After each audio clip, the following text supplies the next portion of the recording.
Pastor அந்த வார்த்தையை கேட்டு கேட்டு கேட்டு வாழவே பிடிக்கல பாஸ்டர், ஏதாவது வாழ்க்கையை முடிச்சுக்கலான்ற மாதிரி இருக்குன்னு சொல்லுவாங்க.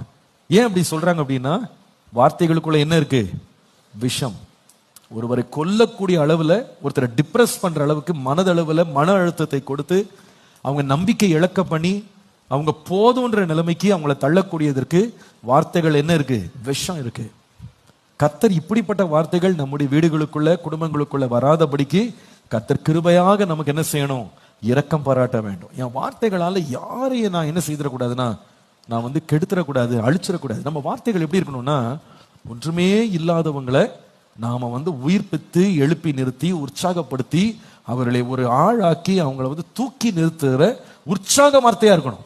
சில வீடுகளில் தொடர்ந்து விஷப்பாம்பு போலவே கொத்தி கொண்டு நேரம் கிடைச்சா சீறி விடுவார்கள். அப்படி அப்படி இருக்க, ஐயோ ஒரு டாபிக் கிடைச்சா போதும், சில பேர் காத்துக்கொண்டே இருப்பார்கள். எங்கே கொத்தலாம், எதை கொத்தலாம், அப்படி காத்துக்கொண்டே இருப்பார்கள். அந்த டாபிக்காக காத்துக்கொண்டே இருப்பார்கள். கிடைச்சா போதும் உடனே சீறி விடுவார்கள். உடனே உனக்கு ஒண்ணும் தெரியாது, உனக்கு ஒண்ணும் இல்லை, நீ ஒண்ணும் இல்லை, உனக்கு என்ன வேலை, உனக்கு யாரும் கிடையாது, உனக்கு அது கிடையாது, இது கிடையாது, உனக்கு அறிவு இல்லை, உனக்கு புத்தி இல்லை. எத்தனை பாம்பு வெளியே வருது, மடமடமடன்னு வெளியே வருதே, பல வகையான விஷங்கள் ஒரே நாவிலிருந்து வெளியே வருகிறது இல்லையா?